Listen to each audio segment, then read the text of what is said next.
Hello, everyone, and yeah, welcome back to another episode of the Iron Sworn guys, or Matt and Steve talk nonsense about role playing games.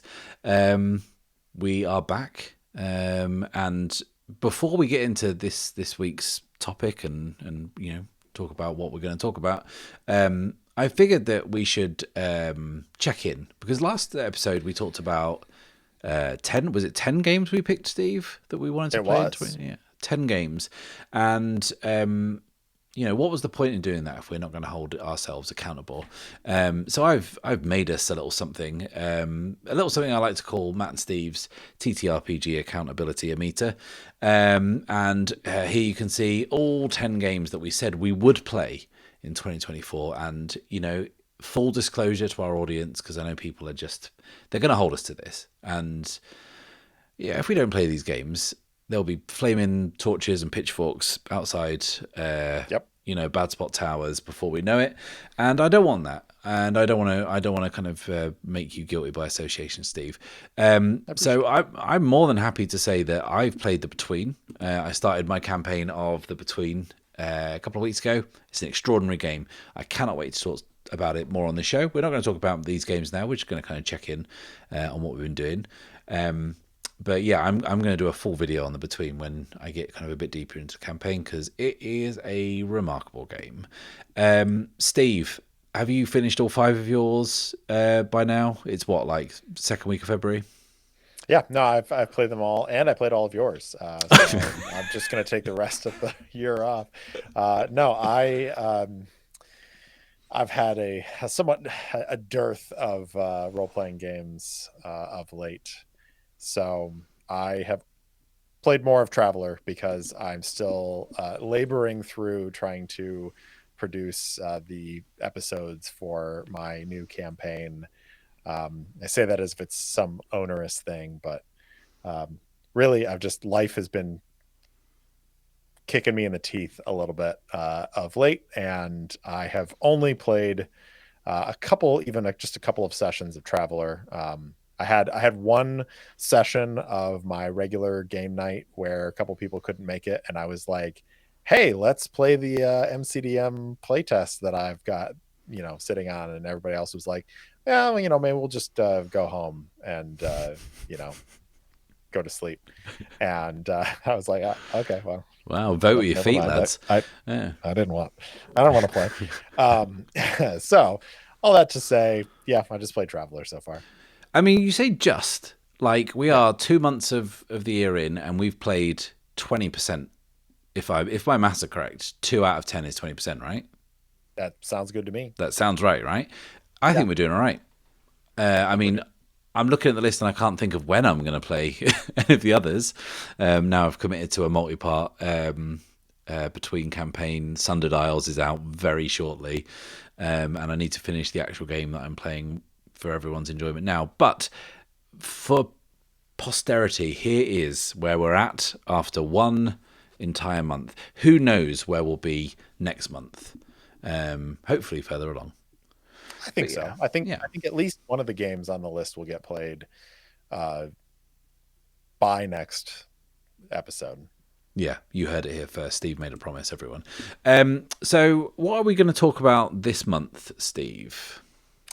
So this month we're going to talk about getting started with solo role playing, and this is a topic that Matt and I kind of have been banding back and forth as a good topic to get into a new year with, and we've even gotten some questions about how to get started.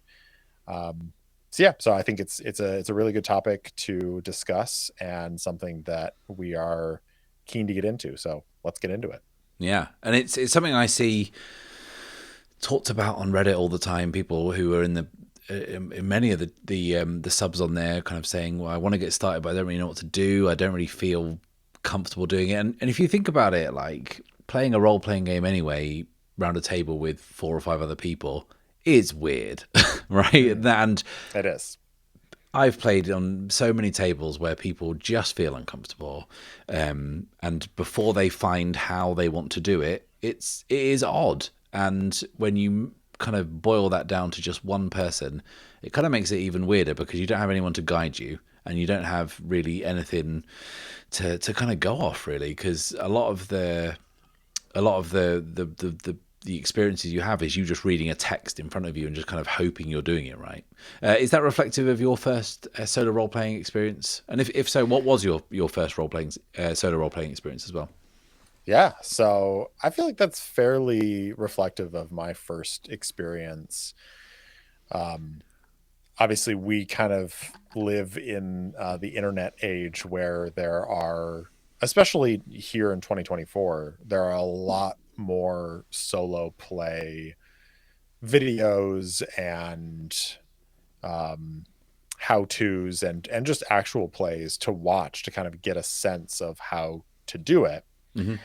And so when I stumbled into solo role playing, it was back in 2019 when there were still some, but not nearly as many.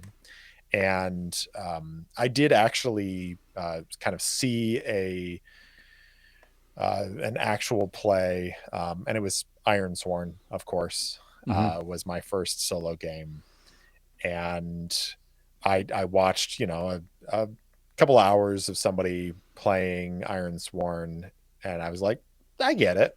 Mm-hmm. Like I'm gonna try this out, and I feel like my first experience, I think as a lot of people's first experience with Iron Sworn was a little bit of a shock.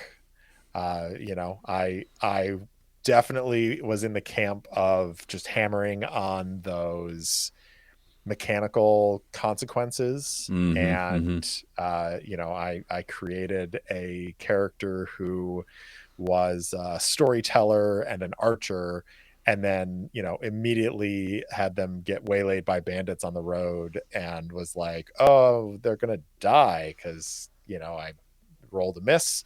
My infamous dice rolling caught up with me, and I was faced with having to have all these consequences, and I was just constantly like, oh no, like health, health, health, health.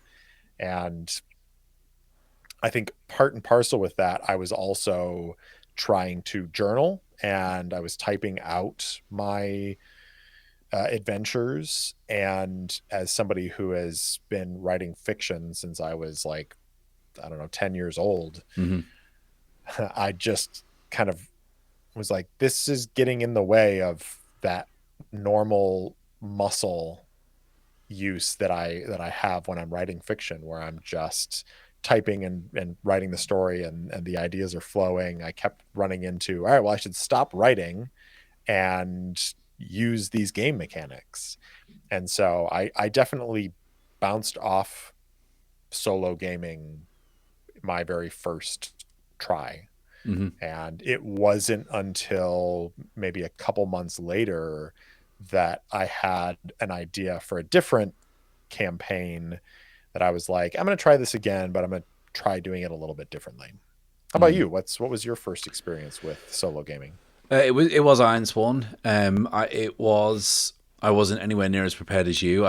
It was before I was really aware of actual plays and really had never really listened to any. So as soon as I found out about Iron Sworn, my first thought was just to get it and play it rather than watch someone else do it.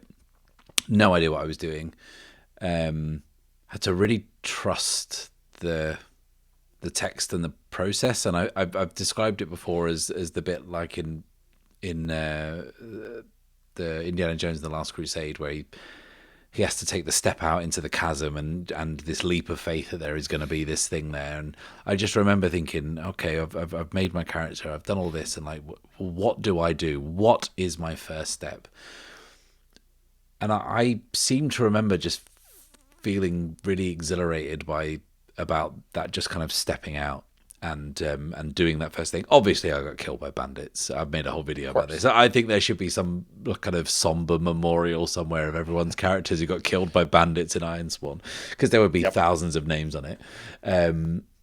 And I just remember thinking, yeah, this is really interesting. This is exactly the kind of narrative experience I'm after. I do remember thinking immediately, I wish I had someone to share this with, which is quite often what I feel like when I'm playing solo board games. Unless it's specifically solo, there's a game I really like playing called Final Girl, which is kind of like a horror slasher game. It's really clever, but it's only designed for one person, and that's fine to play one person. But if ever I'm playing something like the Arkham Horror card game, which is it's a cooperative game, which means you can play it solo. I always think I wish I wish I could share this with someone. And also with that game, I'm quite scared quite easily. I kind of wish I had someone here to tell me it's going to be okay. But I do also think that there was just that magic of it being my story and my adventure, and not having any restraints on what I could do. That felt really freeing and really exhilarating for me. And but even though there were no restraints on what I could do, I do remember playing that first game pretty by the book, in the sense that I didn't really stray too much from like the adversaries that were in the book that I'd run into. The locations were all, all the names were from the oracles. I didn't really add anything of my own to it. Because I kind of wanted to, I kind of always do this when I play a role playing game. I really want to just kind of test out what's there first before I start bending it or doing anything else with it. And I just remember thinking, God, this is really unforgiving, but I really love this. And Yeah. I've made a video about my first game. I even replayed my first campaign in my Ironsworn mini campaign on this channel. But I think I was instantly taken by it. There was something, because I like you, I've been writing fiction forever, but I'm just not very good at it, and I've always kind of struggled with like, well, anyone could be writing this. There's nothing new here of what I'm writing. But then when I was doing my solo game, I was like, well, actually, this feels like the extra layer of what I'm looking for, the extra kind of interactivity of it that I really don't know where this is going. It's very hard for me to get writer's block here, because there's so many crutches here. There's so many oracles. There's so many, things to prompt me along. And for me, it never felt like wading through the mire of a narrative. Which is ironically the situation I'm finding myself in now with my Starforge campaign, because I've got so much material and so many hours of play that now I've kind of almost made my own lore that I have to wade through every week. But yeah, I definitely felt instantly taken by it. I didn't bounce off it like you did. Like, how long did it take you to go back and give it another go? I want to say it was a couple months. And I want to be clear, when I say I bounced off of it, I similar to you, I really enjoyed the process. Mm-hmm. I think what I bounced off of was I needed to find a way to play solo that was distinctly different enough from what I felt like was my experience of writing fiction. Yeah. Because when I write, I generate on the fly. I generate as I go. I'm a gardener instead of an architect, Mm-hmm. if you're familiar with that parlance. And I usually, I start with the germ of an idea, and usually a point in the future where I'd like to end the story. And I just start writing, and I start just throwing things in. And I think in all the time I've been writing, I've never actually ended the story where I thought I was going to, Mm-hmm. because the story kind of takes on a life of its own. And because that way of doing it is already so close to the experience of playing a role playing game, where oftentimes when you sit down at the table, you have no idea what's going to happen from moment to moment. And especially when you pick up dice and start, leaning your fate on these little cubes of numbers. Mm-hmm. I felt as though it was too similar of a process that I didn't want to kind of half-ass both things, because I had a very similar experience of being enamored by the idea of taking my two favorite hobbies, which are writing fiction and playing role playing games, Hmm. and going and putting those together. And so the idea of creating something using that sort of narrative drive that I have internally, and also the love of games and systems and dice and the way that kind of chaos can shape a narrative was really appealing to me. So what happened for me is I played that Ironsworn game for I think 3 or 4 sessions, and then I kind of was like, all right, I'm going to put this away for a little bit because it's a little too close to that writing experience. And maybe like 3 or 4 months later, I was like, I want to do another game, another solo game using Ironsworn, but I want to use Ironsworn, and this was my first like homebrew hack. I was like, I don't want to play in a dark fantasy setting. I want to use this to tell a story in my sci-fi universe. Hmm. And so I kind of reskinned some of the assets and dove in, and at that point, I was like, I knew that I didn't want to sit and write those stories. I wanted to try a different avenue. And so I was like, well, I, I mean, I've got a microphone and a computer. I'll just set up a microphone and I'll narrate the game just like I would if I was running a game for a table. But there's just no other players here. It's just me. Hmm. And so I think I've mentioned this before, maybe on this or maybe on some other conversation, but I think I still have those first recordings, and they are. I don't know if I've ever mentioned this, but they are of the character that is going to be one of the kind of main characters in my new campaign Hmm. that's going to be coming out this year. And so there's a nice like full circle coming back around um, to that character. But it was that idea of all right, that particular iteration of playing solo didn't quite work for me. The journaling and writing things out. I'm going to try recording the audio and see if that is a different enough experience. And it was something that I enjoyed. And it is what led me to this moment here, talking into a microphone and creating a podcast. Mm. It's interesting you should say that because you do see a lot of people asking, like, what am I supposed to do? Am I supposed to write this down? Am I supposed to record it? Am I supposed to just say it out loud and then that's it? It just exists in the ether. And I think I knew very early on from when I started playing that I didn't want to do anything with my notes. So I was just kind of, I mean, even to call it journaling seems a bit strong. They were just the rough notes. Yeah. And I had no desire to type those up and keep them. They were just enough to jog my memory that I could remember what had happened when I, checked in for the next session or whatever. But I got into Ironsworn at a very peculiar, like, kind of point in my kind of creative life, I suppose, because I'd been doing up to that point a film podcast, and I'd been doing that for nearly 8 years, and I'd become a little not frustrated with it, I guess, because I still enjoyed doing it. And at the end of the day, I was hanging out with my friend once a week talking about movies. How bad can that be?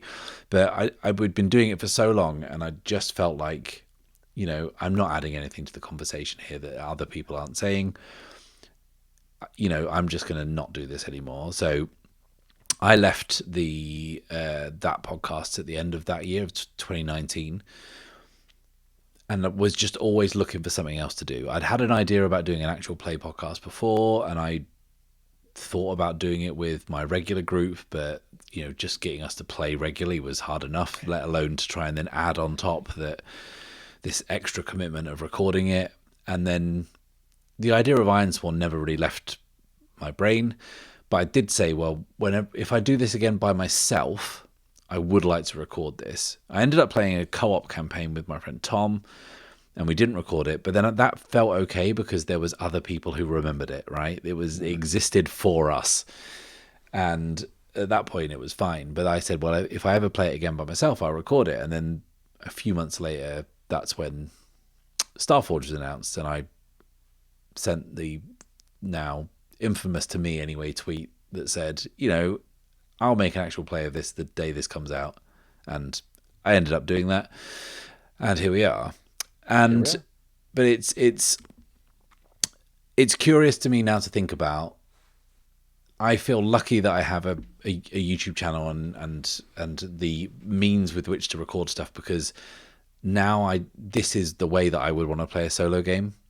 If I play a co-op game, that's fine. Like, I don't mind playing that, for yucks and, just doing that for fun. But solo games, I kind of almost want to play using this channel, using a podcast or video to record it, because that's where it lives for me now. But the thing is that has its drawbacks, because that then changes how I play, because I'm always mindful of it being like good, like, you know what I mean? Which is why the bad spot takes so long to make, because I spend a lot of time making that the best possible show for people to enjoy, as well as being a game that I'm playing, which is a tricky balancing act, and one that I make a real meal of. It could be easier, but I really do drag it out. But that is a lot of what I see a lot of people saying. Like, what am I supposed to do with this? What is this? Like, you're playing around a table with 5 other people. It's a shared understanding. You are participating in this group exercise. You play it on. It's like the whole, if a tree falls down in a forest, does it make a noise? And if there's no one there to hear it. Like, if I play a game and it's just me on my own, did it happen? And it does. Like, and I think that people get a little lost in that, in terms of like how they do it. You see a lot of people saying, "Do I do the dialogue? Like, do I have a conversation with myself? Do I act out the parts?" And I've always kind of wondered what your take on that was, because I always just thought the answer was, well, how do you play at a table? Because for years, I never did voices at the table. I always spoke in the third person at the table. I'd always say, well, my character goes up to this character and says something like this. I never actually really played off the other person. And the best tables are tables that will accommodate for everyone who plays in different ways. And, there is no right way to do it. And as I've become more experienced, I've become more comfortable role playing. And actually, this campaign of the Between that I've just started is a they call it in the book, they are big ticket role playing challenges, because it's hard to do some of the role play in that. Yeah. And I'm really liking that, because it's bringing me out of my shell of doing that, because it's not something that comes very naturally to me. But like, how did you feel about like the role playing element of it, rather than just, this is a game that I'm journaling down and I'm going to basically write what these adventures are, because your character does interact with other characters, right? Yeah. First of all, I agree that I think, and you would probably agree with this as well, that we're probably the outliers in the solo role playing space, in that we are creating an actual play, Mm-hmm. and that basically encompasses the whole of our solo play experience. Yeah. Because similarly, like, I don't really play solo games that aren't for my show. Um, and I think it's not necessarily that I wouldn't play a solo game that wasn't for the show, but usually if I'm going to sit down and play a solo game, the very simple matter is just me thinking, I mean, I should probably record this, because this could be an episode. As Matt likes to tease me, I up until the last 6 months or so, I put out like 78 episodes a day, right? Yeah, pretty Um, much. and that's partially because every solo game that I came across that I was like, I want to play this, I'm like, all right, cool, I'm just going to sit down and hit record and play that game. And so I think we're probably a little bit um, on the outskirts of that because we are basically playing solo in a performative way. Hmm. And so for me, that's when I think about playing a game and making it into a show, I can't think of any other way to do it other than to have dialogue between characters and to act out that dialogue and torture people's ears with my terrible accents, because I'm not a voice actor. I'm not this or that. Like, I'm just a guy who likes to write stories and who uses role playing games to do so. Hmm. And so when I think about playing solo, I can't think of any other way to play but to have dialogue, to have action and like put all these pieces together. But I think if I'm giving advice to somebody who wants to try playing a solo game and has no interest in creating an actual play show for it, then my response to that question is basically just do what's fun for you. Hmm. Like, do you want to act out the different characters talking to each other? And that's fun for you? Great. Do Do that. it. Yep. Do you want to just be like, so and so says this, and this, and the other person says this, and this, and they disagree, and here we go. We're on to the next scene, or it's a fight or whatever. Like, that's fine too. One of the great things about playing solo is unless you're creating something that you're going to show to other people, there is literally no one who can judge you for how you play your solo game. Hmm. Because, when you're playing in a group, yeah, you might sit down at the table and you try out a funny voice, and the person sitting across from you just kind of gives you that look like, really? That's what you're Again. going with? Yeah. Oh, it's your 15th uh, lone wolf stabby rogue that you're playing yet again, even though we're playing farmers in space. Hmm. Okay, I mean, whatever, Jim. Like, whatever you want to do there. Uh, if you're playing solo, there is no one who is going to judge you for how you want to play. So whenever I'm talking about getting started with solo, my tenets are like, do as little as possible for you to get started. Hmm.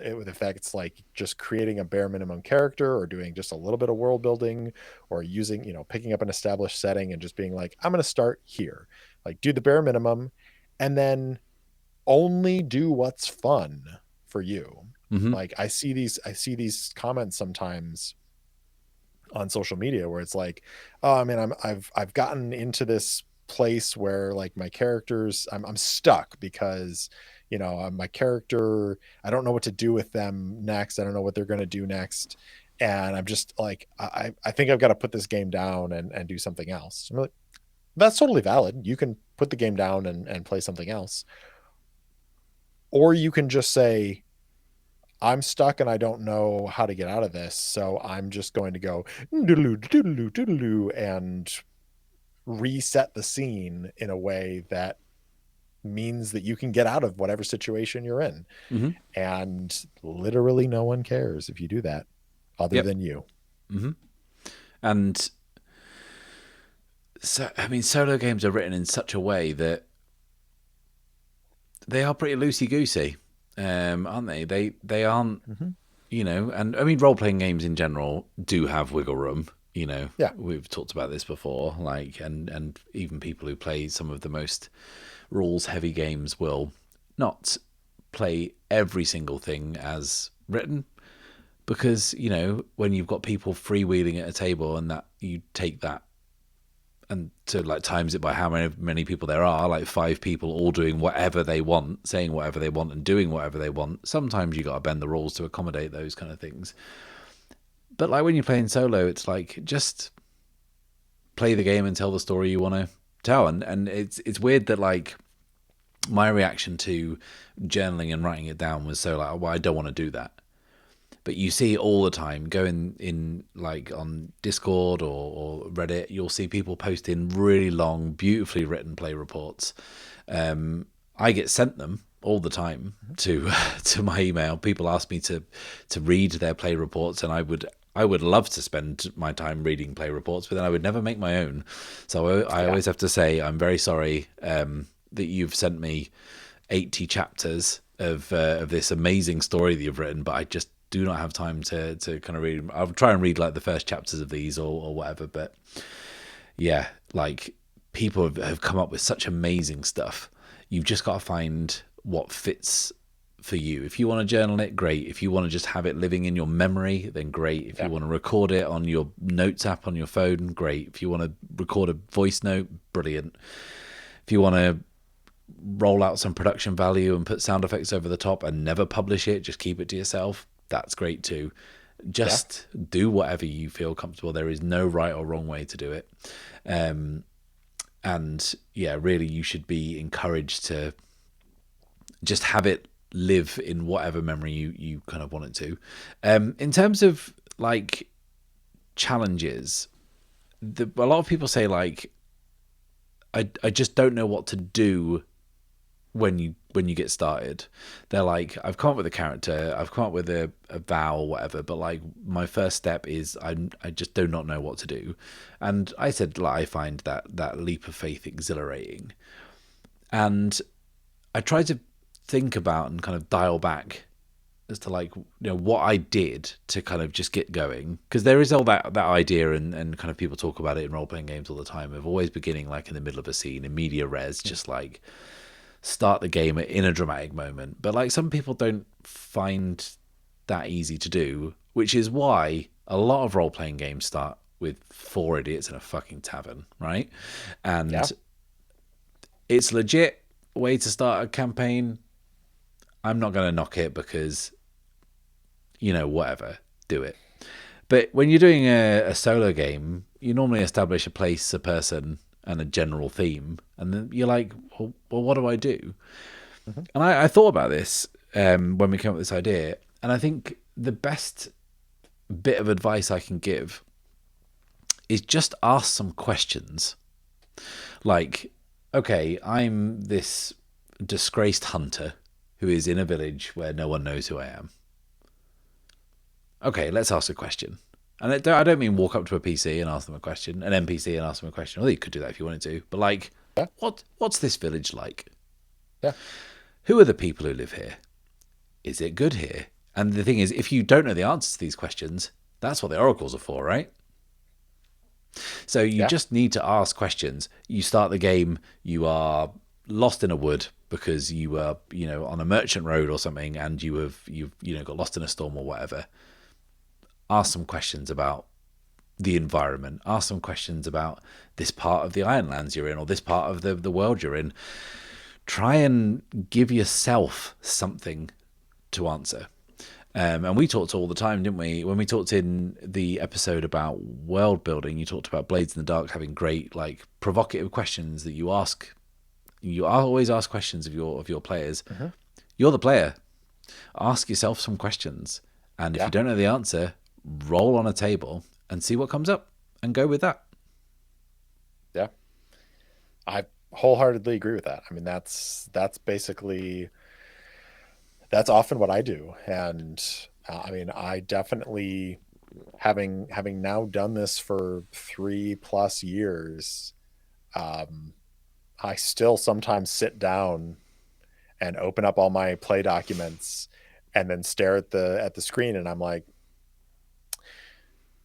okay, what do I do now? What happens next in the story? Hmm. And the the only way out of that is to get an idea of what to do next. And I think uh, the only way that you can reliably generate an idea for yourself in the moment Hmm. because yeah, absolutely, you could go take a walk for an hour or two, go take a shower or whatever, let your mind wander, and maybe a solution will present itself. Happens often for me. Yep. But if you're sitting in the moment and you need an answer, asking questions, asking questions about your character, asking questions about the world, asking questions about the environment around you, and the not just the physical world, but like the themes and the possibilities of this setting that you're playing in, gets those juices flowing and gets you to the point where you're like, okay, but why is this village seemingly really, really happy? Mm-hmm. Like, have there been a couple of hard winters? Yes. And yet everybody here is like really chipper. Mm-hmm. Maybe I should look into that. Mm-hmm. And Yep. then suddenly you've got something to grab hold of. Yep. And so that's why, again, I go back to my basic tenet of only prepare as much as you need to get started. And if you have a character that you want to play, you have a world that you want to play in, and you don't know where to start, you don't need to create a whole plot. You just need to ask enough questions to get that one little kernel of an idea that makes you go, there's a mystery to be solved here. Mm-hmm. There's an adventure to be had. Yeah. And then you're off and running. Yeah. And there is a kind of like sub question within that. Once you've asked questions of yourself as a player, it's always worth asking the question, well, what does my character think about this? Like, hey, there's, some thugs in town roughing up the villagers. My character's a mercenary. Do I care? Like, do I have a conscience about this kind of thing? Hey, there's some Yeah. like missing kids in this town. Like, is that something that is going to bother my character? Is that something that because you need to find what draws your character into it, and you will find that by answering the questions as a player, you will kind of generate ideas that you're kind of subconsciously interested in exploring. Yeah. Um, um, And I so, would I would say like an addendum to that as well is, like, once you've determined whether your character would care or not, what are the consequences of that? mm-hmm, Like, if your character doesn't care about somebody getting roughed up by a bunch of thugs, what are the consequences that are going to come from you not acting? Like, is somebody else going to come along and save the town, and then there's going to be questions about, like, well, why didn't you do anything? mm-hmm, Or are they going to rough up that person, and you're going to miss out on something? Oh, that person was actually the son of the mayor of this town, and now when you go to talk to the mayor is like, I heard you didn't do anything. I heard you were there and you didn't do anything. mm-hmm, Like, I don't want to do business with you. Like put consequences into the world based on your character's feelings and the actions that they take from them. mm-hmm.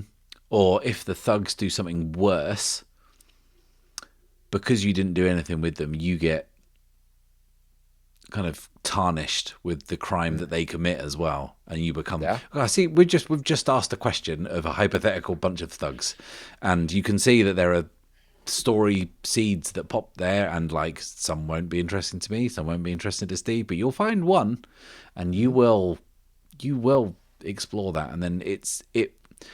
I've talked before on this show about failing in Ironsworn, and you get failure cascade, which is something that everyone who's played Ironsworn and a lot of other solo games will recognize as something that is difficult to pull out of. But one thing that is kind of conversely, there is also this kind of idea cascade that happens as well. You find one thing and that hooks you in, and then you suddenly find yourself following this trail of breadcrumbs of ideas, and what you're actually doing is pulling together beats of a story, and you're finding your feet as you go.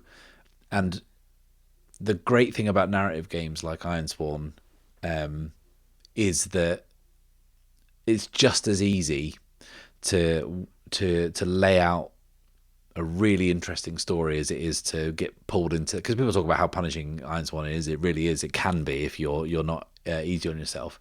But that is often your escape route out of the failure cascade, is that you've got so many threads to pull on if you Yeah. need to do something else, or kind of open up another opportunity. If you are failing to kind of, open the doors you're banging on, there are many other doors to open. Yeah. And to bring it back around to oracles and that idea cascade, I mean, I've experienced this in other games as well, but I think Ironsworn is the one that I've experienced it the most in. And I don't know if it's because of like the pattern recognition that as humans we really crave, but I can't tell you the number of times that I've been starting to go down a thought process and I'm like, I'm just gonna roll the dice and ask the oracle because like I kind of have an idea, but I'm not really sure. And then I roll the dice and I look at the prompt and it's two words that fit perfectly with what I was thinking. And I'm like, okay, dice, like I see you. You're confirming for me that this is the path that I need to go down. And there is a really fun level of trust, I think, that you develop with the oracles. And again, this doesn't have to just be Ironsworn.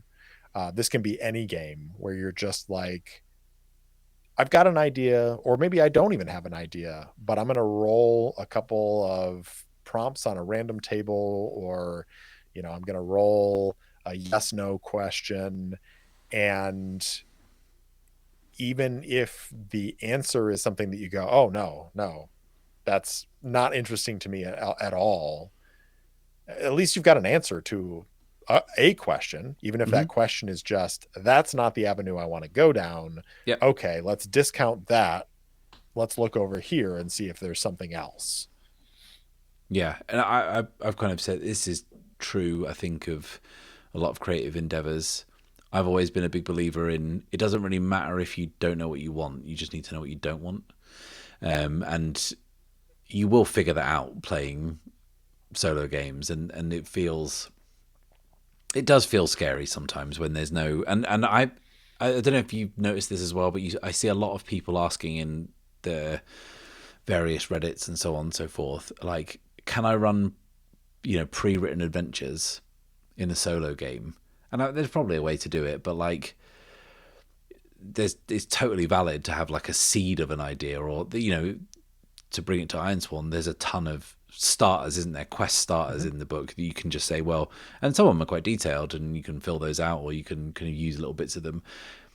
But the idea is you're kind of off piste with this, and if you were to follow a set story, you would be really limiting what you can do. Do you think there's a way that can work? Because I have seen some people talk about following kind of pre-generated adventures and it's worked for them, but I kind of can't quite see how it kind of feeds into the actual notion of solo role playing. Yeah. I'm pretty certain that there is like a tool set for using like 5e source books Mm-hmm. for solo role playing, and there's a way to kind of use those as a sort of guidebook without kind of spoiling it for yourself. Mm-hmm. I'm not really sure because I haven't really looked into that as a way to play, but I often wonder if with those sorts of situations, it's more of a question of somebody who's like, well, I bought this campaign module, but I just can't ever get my group to sit down and play it. Yeah. And so there's almost a sense of like I've got to use this for something. And I agree with you that it seems like you would get locked in and you would be kind of stifling some creativity with it. But then thinking about it, I almost wonder if you could basically just use it as a different type of oracle. Yeah. And so you set out your pages, you've got, your beginning adventure, and then every section that you come to as you're playing through it, you can roll out, you can make a roll on the oracle to be like, all right, like, does this come to pass or does something else happen? And so it's kind of this hybrid thing where you're following the manual, but also you're leaving open the possibility of different things happening. Hmm. And just like talking about it right now, I'm thinking, I wonder if a lot of the times when people ask those kinds of things is because they are playing games that are more mechanically crunchy. Hmm. And so like I did a little like 3 episode mini series where I ran some D&D. And the most challenging part of that for me in the sort of production of it was I had to stop the story and stop kind of playing the game to go, all right, now I need to create an encounter. So I need to Yeah. go over here and I need to pull like 3 monsters of CR4 against my character's level 5 and has a level 3 retainer. So, they can roughly handle, 2 CR4 and 1 CR2, and it becomes this like math problem. And so I wonder if people want to use pre-written adventures because all of those encounters and those stat blocks are already Already provided. there. Yeah. And so it becomes then a scenario where they're like, well, I can just play through this, and it becomes almost like a board game where you're like, all right, I can put my characters through this, and then I can go, all right, well, we've, the little emblem has popped up on the screen. It's time to roll for initiative, and I've already got the encounter set up and ready to go. Hmm. So I don't have to worry about making that for myself, and it's a way to kind of streamline the play. Does any of that make sense? Because I feel like I It just went does. off in like Yeah. 4 different directions. No, it does. Yeah, because I was the only other way I could think about it working. You kind of making these pre-written adventures almost read like a choose your own adventure, Mm-hmm. which is it's valid, but it's kind of something different. And yeah, I just kind of wondered how antithetical to solo role playing using pre-written stuff is, because yeah, there is no right and wrong answer to this. So I see a lot of people asking about solo role playing, and it's not I want to explore a narrative game on my own with complete creative freedom. Some people say, and it's very common actually, I can't get a regular group together. I want to play D&D by myself. Yeah. And there are tons of resources out there for people who want to do that. Again, totally valid. And I think that's probably where your pre-written adventures, where you do need encounters that you can just break out and not have to stop for an hour to I don't even know how you make an encounter, Steve, on D&D. That's not something that I've done before. But like, Yeah. if it's right. I mean, that's the appeal of pre-written adventures. Like, it's all there for you, and you don't have to worry Mm-hmm. about it. Then why not? And solo games do that. There are sample foes and encounters that you can run into in things like Ironsworn. Mm-hmm. And we've talked before about how we don't really use them anymore, but like they do exist for people who need something to get them going. And Yeah. I think the thing is and it comes back to that trust again, doesn't it? Like, people who aren't sure about how to do it, and we've all been there. It's quite a safety net that most solo games provide you. Like, they never really say, hey, best of luck. We're not going to give you any help at all. Yeah. Let us know how it turns out.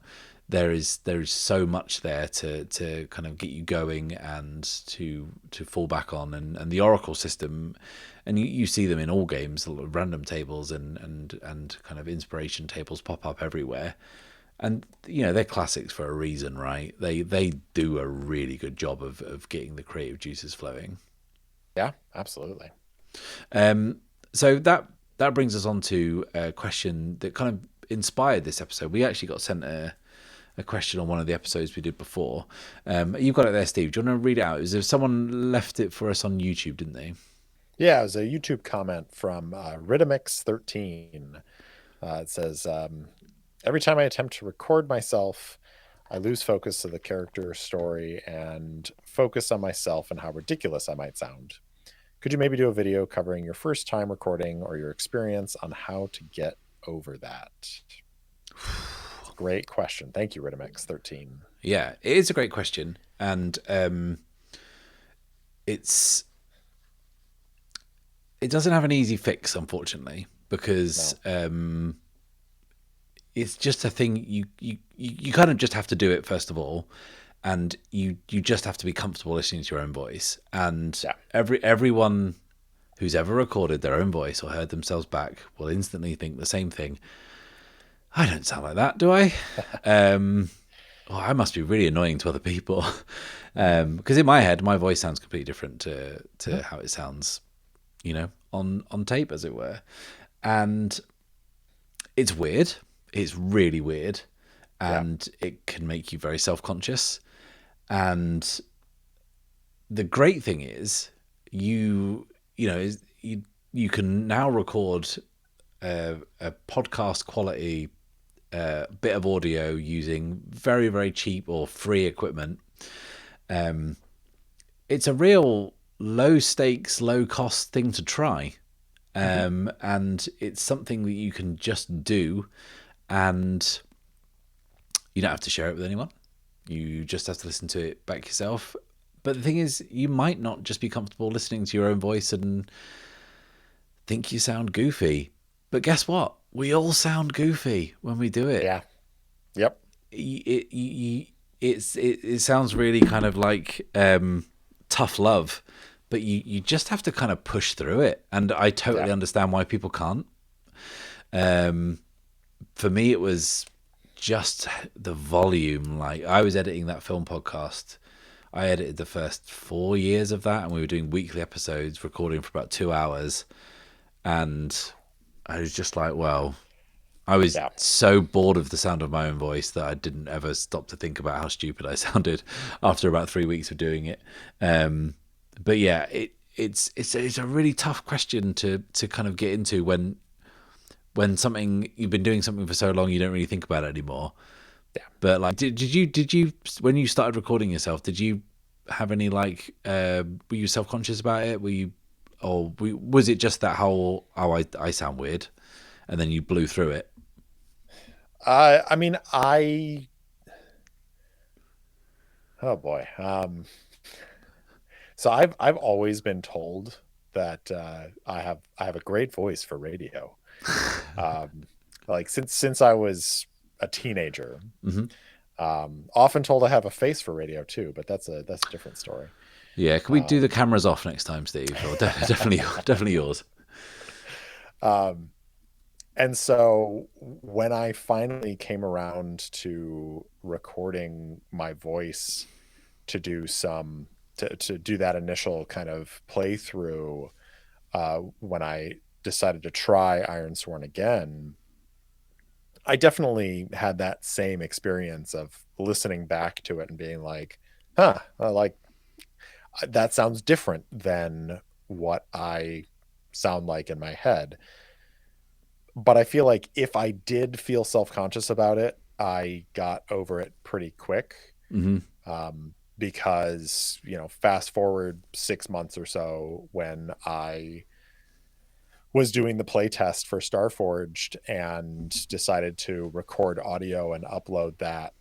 Um, I didn't worry about, oh, people are going to think my voice sounds stupid so much as I worried about, like, well, I'm just going to sound dumb because I'm going, oh, all right, well, so, okay, how does this work? And like trying to figure out how a game played. But it was a really low stakes thing because I'm like, I'm going to post this on the Discord and probably no one's going to listen to it. Hmm. But if anybody does listen to it, it's probably going to be Sean. And hopefully, if I sound stupid, it will be useful in a way for him where he'll be like, oh, okay, well, you know, that didn't make sense to this person. Maybe I can adjust that, or be like, no, you're just stupid. You literally read it out loud and you didn't understand it. I can't help you with that. Yeah. So I just kind of figured like, well, this is a pretty low stakes thing. And then I pretty immediately got positive feedback on it, and that helped. I mean, Yeah. you know, it really sucks when somebody says, "Man, you sound stupid." Hmm. Um, I've been very fortunate in that I haven't really had anyone say anything like that. Uh, which is not to say that I haven't gotten negative reviews, but they've always been more about the content and less about the sound of my voice. And so I think I pretty quickly got over any fear of that. Yeah. I But mean, it is also just the fact of the matter. Like I I try to do accents, and I make no secret about the fact that I'm bad at them. Like I try to do as good of a job as I can, and I also try very hard to not do anything in an offensive way, or like to do like a stereotypical accent.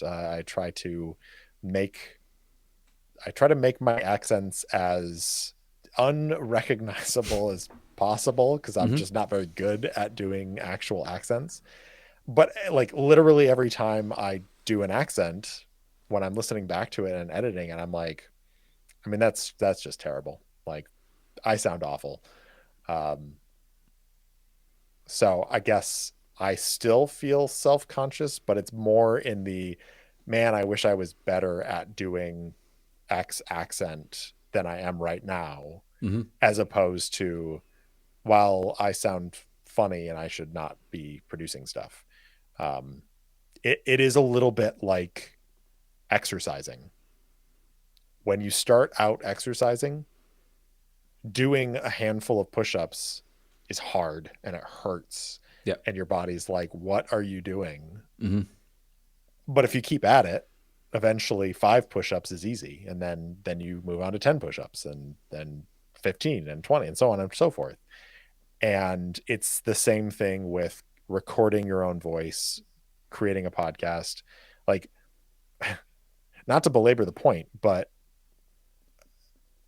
I sit at my computer and I play imagination games with myself and talk into a microphone. Like that, you know how freaking ridiculous that sounds when I try Mhm. to explain it to people? So don't worry about sounding ridiculous or, you know, any of those things. Because guess what? Welcome. Yeah. Welcome to the world of sounding ridiculous on the internet. It's pretty okay here. Yeah. Yeah. Yeah. It's pretty It's all okay. right. There is one other point to starting a podcast, which is more general to starting a podcast and not so much. I think you've pretty much nailed the what if I sound stupid question. We all sound stupid. It's fine. But like I see a lot of people say, well, when am I going to be ready to start this podcast? Or like when should I wait and get a new microphone? Should I wait and kind of get the best camera and should I wait until I've got 10 episodes in the hutch and then release them all at once? My bit of advice is you'll never be ready. No matter what you do, you start, you will look back in 10, 15, 20 episodes and you'll go, I wasn't ready then.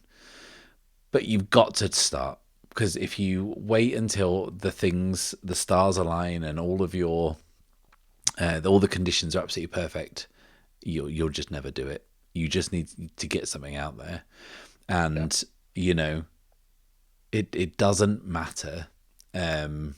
Your first 1,000 pages of your novel are going to be terrible. I don't know who writes 1,000 pages, 1,000 words. Your novel's going to be terrible. Like, you are gonna start off bumpy, and you got to accept that. You got to Yeah. lean into it. And to go back to the self consciousness, I'm self conscious about dialogue, as I've said earlier in this. And like, sometimes I think, wow, I'll actually really lean into doing a recognizable voice for this character. And, people who watch my show know that I put dialogue slugs on the screen because there's no difference in my voice between two characters. I honestly, if I was listening to it as a punter, I probably wouldn't know who was talking, and that's on me. I'm not a performer. I don't do things like that, but I just breeze through it and just worry about it later. I don't actually think I've had any complaints about people saying, "Oh, your dialogue's kind of flat and uninteresting, and I can't tell who's talking." No one said it. I think they get it. It's fine. It Yeah. could be better, of course it could, but like no one person is going to do every part of an actual play perfectly. Or why would you want to? Who wants Yeah. perfection? It's pointless. It's a Yeah. it's a folly. Don't chase it. Yeah. So yeah, just lean into it. Give it a go. Play it to one person. Play it to yourself, and if you're happy listening to it, play it to another person. Even if you're not happy listening to it, just see if anyone Yeah. else like listens to it and just thinks, what, that's actually all right. Family's always good. They'll give you completely positive feedback all the time, Yeah. friends and family, and then you go outside of that group, and then you get people who can be a little bit more critical, and it's scary to put yourself out there. Making anything is puts you in quite a vulnerable position, doesn't it? Putting It does. a poem out there, or writing a song, or making a short film, or putting a podcast up, or a YouTube video. It's your creative work that is out there to be judged, and you are going to be perceived by others. And for a lot of people, it's a big deal because they think about the downsides of that. But Yeah. you know, it's very low stakes, very Yeah. very low stakes. I have one more piece of advice that just came to mind, and this is something that I've tried to take to heart for a long time as a writer, and that is don't compare your first draft to someone's published, edited final project. Mm-hmm. Um, I've never done a sort of production like video of my process for recording an episode, but I might do that at some point. At which point, everyone will realize, oh wow, he's got no idea what he's doing. Because I oftentimes will sit and record for an hour and a half, and there's a lot of starts and stops, and I'll delete sections if I start going down a path that I realize quickly, like, oh, this is uninteresting, or this is going to uh like it doesn't make sense based on what I've set up previously. And I edit my show pretty aggressively to try to make it as streamlined and sound as clean as possible. And so, if you're sitting down to record something and you record it and then you listen back to it right away and you're like, ugh, this is no good. Guess what? I do that too. Mm-hmm. I've had multiple episodes where I've gotten done with a hour and a half, 2 hour long recording session where I've just gutted it out. And I get to the end and I'm like, that was all shit. Like that was awful. And then I walk away from it for a day and I come back and I sit down and I start stitching it together. And for the most part, I've walked away from that editing going, oh, you know what? Actually, there's enough good in there Mm-hmm. that I can put together an episode that I'm proud of. And there have been only a couple of instances in my 3+ years of putting out episodes where I've actually kind of scrapped an episode or re-recorded multiple parts of it because I was like, yeah, that was uninteresting. And I, people might disagree with me that my stories are interesting, but that's like what matters to me is at the end of the day, when I release something out into the world, I can go, I put a piece of me into that Yeah, yeah, and I'm totally. proud of it. Yeah, and that's all that matters really with any Yeah. creative endeavor. I'm the same. I've documented how I make the show, and like I have completely changed how I do it now as to when I started. And yeah, there's it's a much longer process now, a much more protracted process. And my last episode, my last campaign episode that was out, I actually got to the end and thought, you know what, this actually could have been more interesting. And went back to the point at which I thought that I'd made the wrong decision and redid the episode. And it wasn't like I was scum saving in a video game because my character had died. It was more like, well, that was just a bit flat. Mm-hmm. And that's a luxury that I have, that I could do that. Like, and I think if I'd have put the episode out as is, people would have gone like, yeah, it was fine. But for me, I wasn't trying to make it perfect. I was just thought, oh, there is actually a much more interesting way of doing that. And you know what? When I did it the different way, it threw up a lot more interesting complications because it should have been framed in a different way from the off. And Mm. it was a kind of a missed opportunity more than a misplay, really. So yeah, it's kind of like you're doing your own podcast. You're not like signing an exclusive deal with Spotify and your first episode is going to go out and be promoted massively. You're basically just playing with an Etch a Sketch. Just do what you want, and if it Yeah. doesn't turn out right, give it a shake and start again.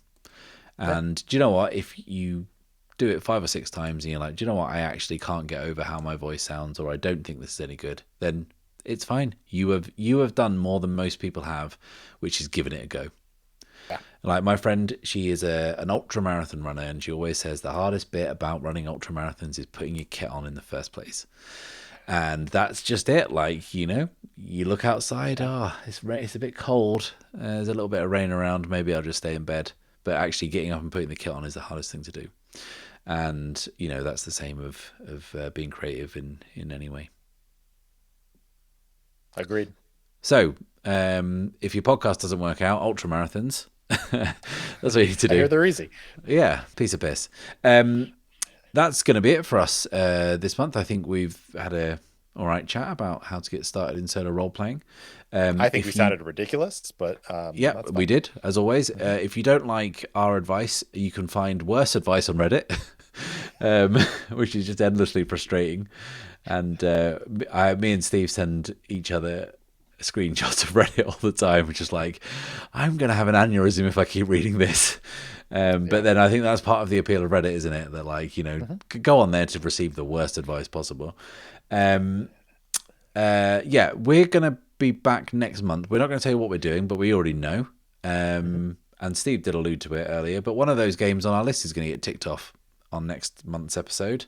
Um, Tune in March to see which one it is. So until then, goodbye, everyone. See ya.